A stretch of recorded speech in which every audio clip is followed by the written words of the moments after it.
welcome back. It's Business Morning on Channels Television. Our conversation this morning is on agriculture, and we're looking at the agriculture biotechnology. Of course, we know it's also part of the agricultural transformation agenda, which has been on for the last couple of months now, years even.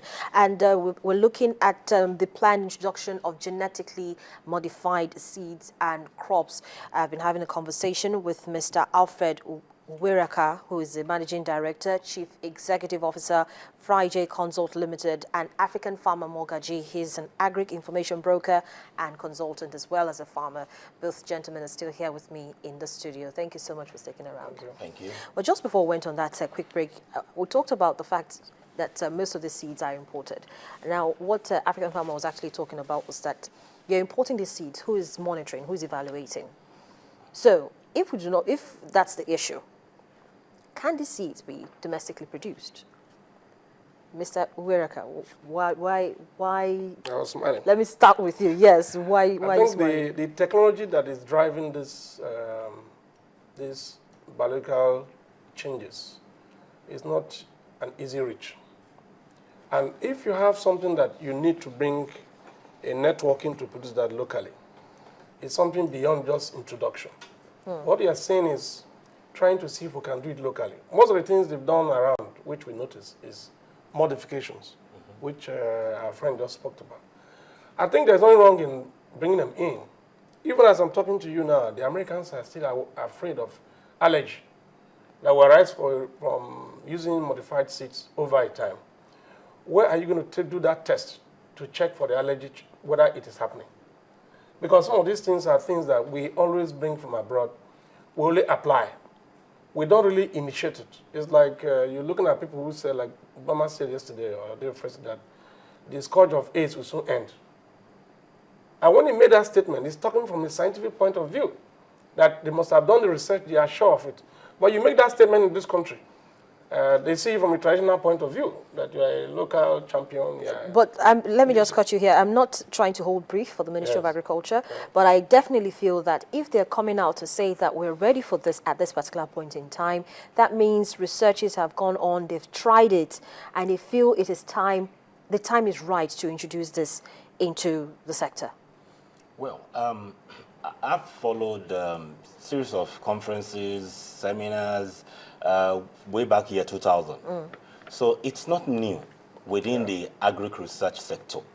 You know, they've been producing, multiplying, doing one research or the other. One thing about Nigeria that we need to give it to us, we have professionals, best professionals in anything. And over the years, they've been working on this. And yes, we know that I personally, following the minister, knows that he works with facts. Okay, if he says we're ready, there's a measure of truth to that from administrative aspects. But when it comes to implementation, there's a mindset, and we still work with people from the public sector. Best practice is not being practiced. So most of those things, the results is being doctored, so to speak. So by the time we're saying we're ready based on information presented, not actuals from the research field. Okay, so yes, we can be ready based on what is on ground, what the ministry has invested in the last 14 years.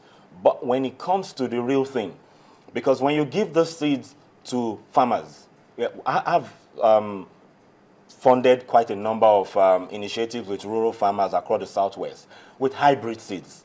Hybrid seeds will still get you about 5 times of the harvest of the normal seeds. That's the same thing we're talking about here. So now, if hybrid seeds is done naturally, and we'll still get 5 times, and that's one of the reasons that's one of my concerns. If we still have a structure that can produce hybrids and we can get 5 times, I think we should still explore that, and there's already investment in that, rather than going full blast into the genetically modified seeds, because already there's a system on ground, because genetically modified seeds will bring in more investments, while what we already have, we've not done like 30% of it.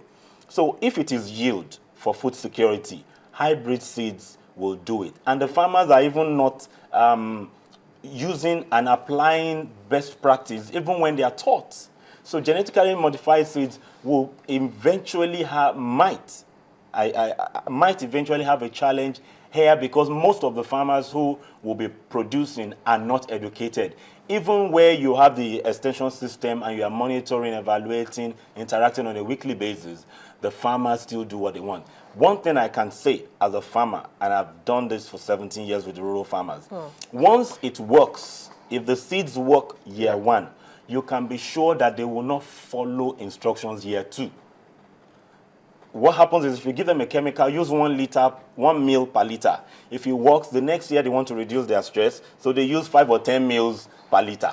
So at the end of the day, it has to, like you said, mindset. Who is now going to be talking to those farmers to, let's do this by the book? It has to be the ministry. The ministry has to invest heavily in extension services before we bring this. However, there can be research multiplication.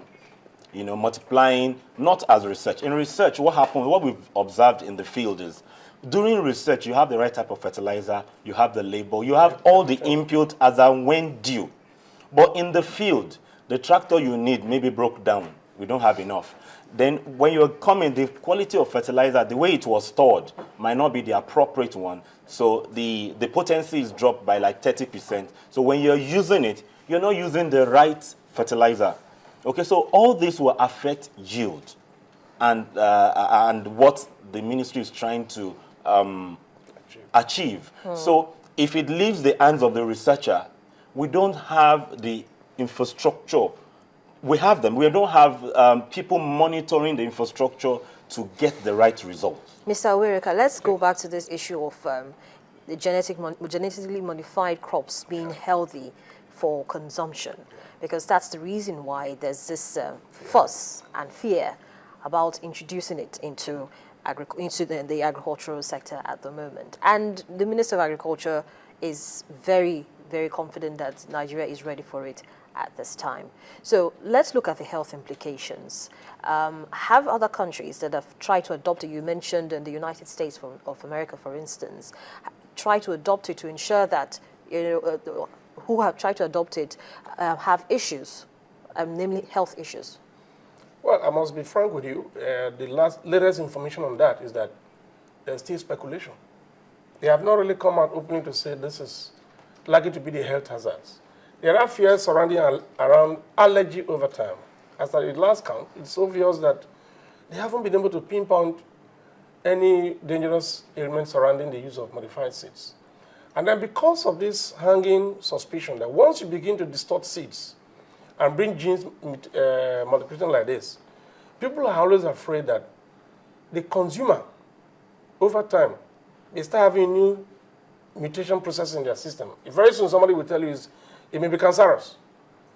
But they are still doing research. As at the time we're speaking now, there have not been proven cases of challenges surrounding the use of the modified seed, except economic. And so if you look at the economic part of it, I must say that the scientists are still working hard to check what could be. In this country, for instance, most researches and the results of use over time takes a long time to get the results out. And even if you have specs of results that shows likely contest, like the Peking case, there are examples of a new modular brand used. Okay. And you can say that's the kind of thing you see. So it's like bringing a new brand in. And then some people do not react to it, so others react. So we need to take time to be able to build, to consolidate these fears to actuality. Because at the end of the day, those who even introduced it up to now have not come with any allergy arising from the use of modified seeds. So we are still having our doubts. And the only doubts we have here is Nigerians don't like change. That change process is based on either economic or traditional. People say, this is how I've been using the seeds, I will be succeeding. Like you said, when you tell a farmer you need to modify seeds to make 5 times yield, it was a big battle to introduce it to people directly. You still have to bring the officers you've mentioned to sell the economics of it. Otherwise, they won't get into it. Well, we're hoping to have the Minister of Agriculture on the program to actually sell the economics of this agriculture biotechnology to all farmers and Nigerians alike. But thank you so much, gentlemen, for coming on the program this morning. It's been an interesting conversation.